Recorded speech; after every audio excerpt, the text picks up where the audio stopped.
Per esempio dico che ci sono molte regioni al sud che, stando ai dati ufficiali dell'Istat, ci dicono che ci sono immigrati in numero minore che rispetto alle nostre regioni. Altrettanto vero che non possiamo essere così ipocriti da pensare che l'ospitalità sia quella di mandare immigrati in caserme dismesse o lasciarli a dormire nei pullman. Questa non è ospitalità e questo non è neanche rispetto della dignità umana.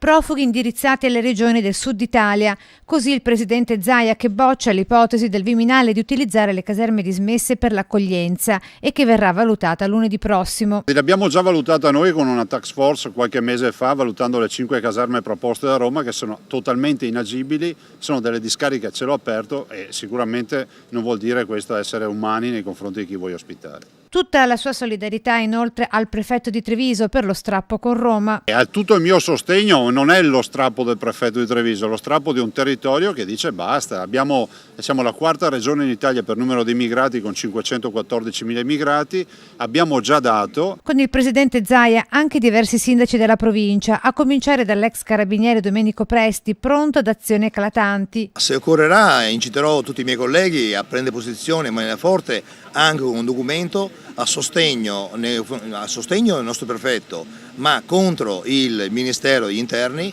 che non ha fatto nulla per garantire la sicurezza in questo territorio. Stop all'uso del prefetto Marroso come capro espiatorio anche per i primi cittadini di Vedelago, Altivole, Castello di Godego, Riesi Pio X, Loria e Resana, che in una nota congiunta dicono no all'arrivo di nuovi 700 profughi dal Nord Africa. Castelfranco Veneto ha già comunicato al Ministero degli Interni e in prefettura la non disponibilità di posti per accogliere i profughi.